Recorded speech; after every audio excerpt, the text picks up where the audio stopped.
So, Alyssa, what's on your radar? This week revealed to millions of Americans that Joe Biden is an absent commander-in-chief.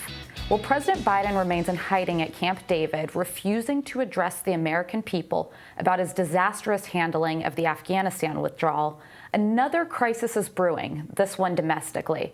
And once again, Joe Biden is nowhere to be found. I'm talking about the migrant crisis on the U.S. southern border.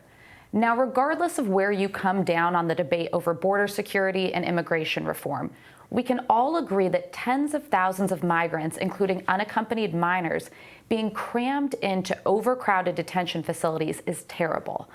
And of course, it's made worse by COVID. We have the makings of a full-scale humanitarian crisis on our border, and the Biden White House has yet to offer a single tangible solution to try to solve it. Speaking to Border Patrol agents in Texas last week, Secretary of Homeland Security Alejandro Mayorkas said, quote, "The other day I was in Mexico and I said, if our border is our first line of defense, we're going to lose, and this is unsustainable. We can't continue like this. Our people in the field can't continue and our system isn't built for it." End quote. He is correct. This is unsustainable. But you're in charge, so what's your solution? July marks the highest monthly number of migrants detained at the U.S.-Mexico border in 2 decades.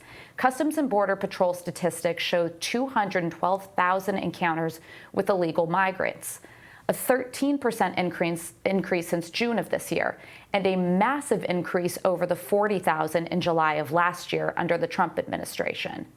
That same month, 18,000 unaccompanied minors were detained by Customs and Border Protection, housed in facilities that are not designed for long-term care for adults, much less minors.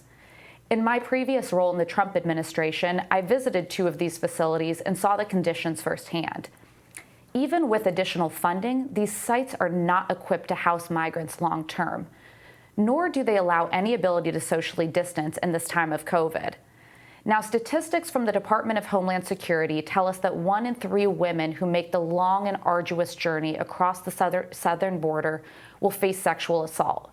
We know that cartels and coyotes prey on innocent people trying to flee to the U.S. Human smugglers are engaging in campaigns encouraging parents to send their children north alone to face unspeakable potential abuse. And we have no one to blame but President Biden for this disastrous humanitarian crisis unfolding on our southern border.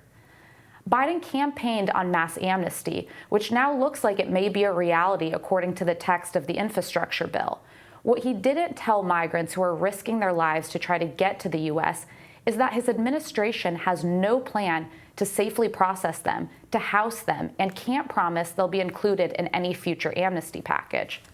Now, finally, as the Biden administration tries to convince millions of Americans to get vaccinated to prevent the spread of COVID, they're going to have to answer why letting tens of thousands of undocumented immigrants, the vast majority of whom have not been vaccinated, enter the U.S.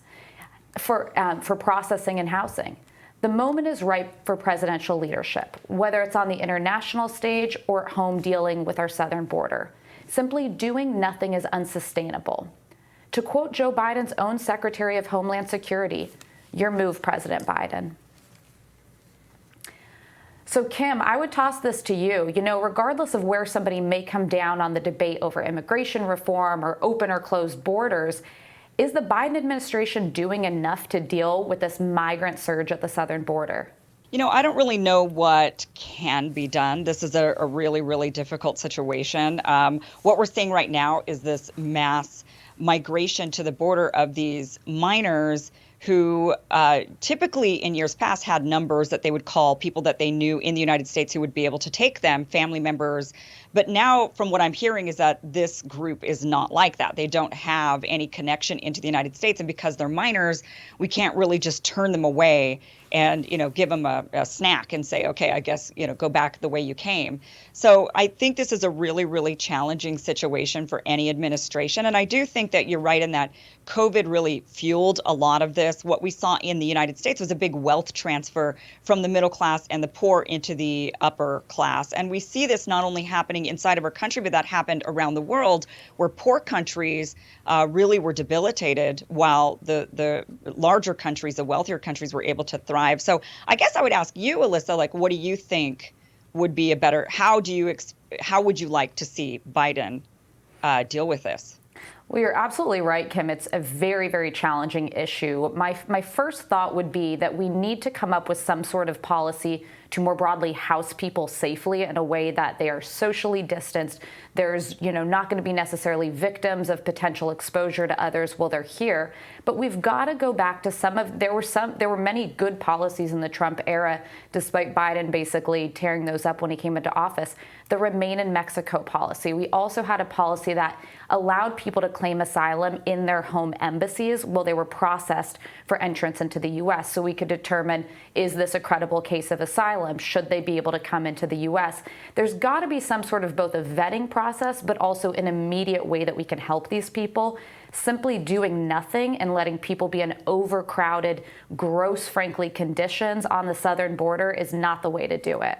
Ryan, your take? Yeah, I mean, the problem with people applying for asylum in their own countries gets to the more fundamental problem at the root of all of this, which is that if you do have a credible claim of asylum, going to the embassy in Honduras, filling out your application, and then waiting for 18 months or for 800 days, whatever the average is, for that to be grappled with by the bureaucracy, defeats the purpose, because you will have, if your claim was credible, you will likely have been killed by the time your claim is adjudicated to have been legitimate. I think all we have to do is look at the situation in Afghanistan right now to see how broken this system is.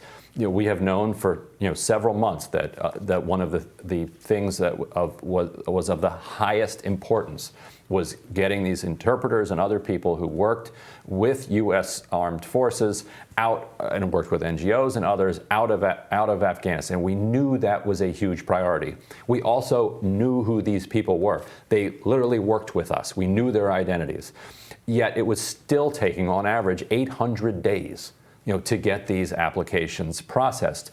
We just don't care. We're not serious about if we're not serious about taking care of these people who put their lives on the line and we're now at jeopardy, if we're not serious about getting them through the process, why on earth should anybody believe that we're going to be serious about creating an asylum process, whether they remain in Mexico or they're applying in El Salvador or Honduras?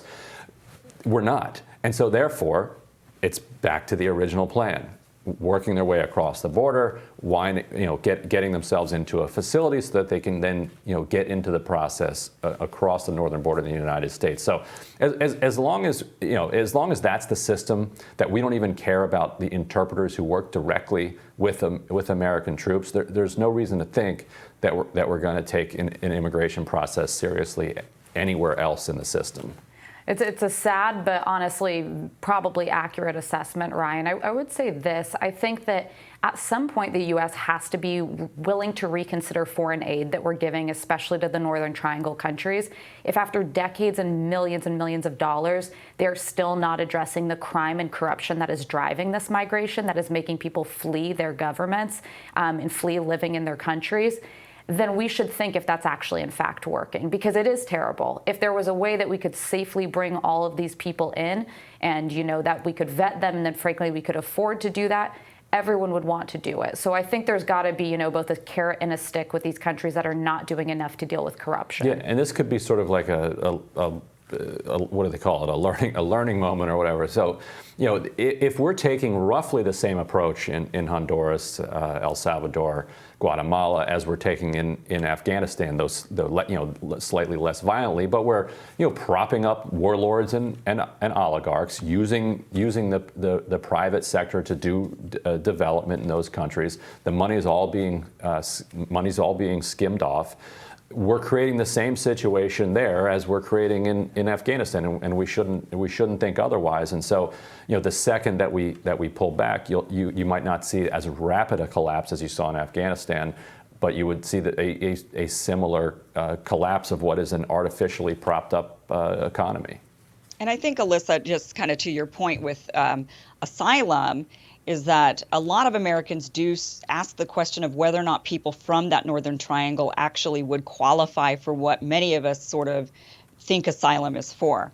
I think many of us do agree that people in Afghanistan, for example, or people in Syria, or there's a variety of war-torn areas, or maybe even political dissidents who would qualify for asylum. But I think the average American is questioning the legality or the legitimacy of an asylum claim when a country itself is just riddled with corruption, riddled with violence.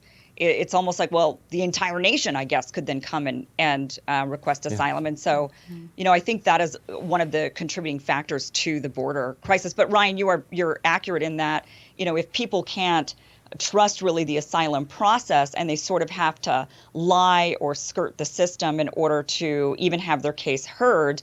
I know even just within my own personal life, my family, that's exactly how it's sort of a similar, we're seeing the collapse of Afghanistan, and people are making a lot of comparisons to the collapse of Saigon, to the fall of Saigon. And my family was in that last group of Vietnamese leaving in April of 1975, and they kind of had to fudge the truth a little bit in order to get heard in front of the people that would actually listen to them to give them asylum. And my family did end up getting that, finding a sponsor in the United States who would give them asylum. So both things are true, right? Yeah. Both things. Very important perspective, Kim. And we are looking forward to your radar next.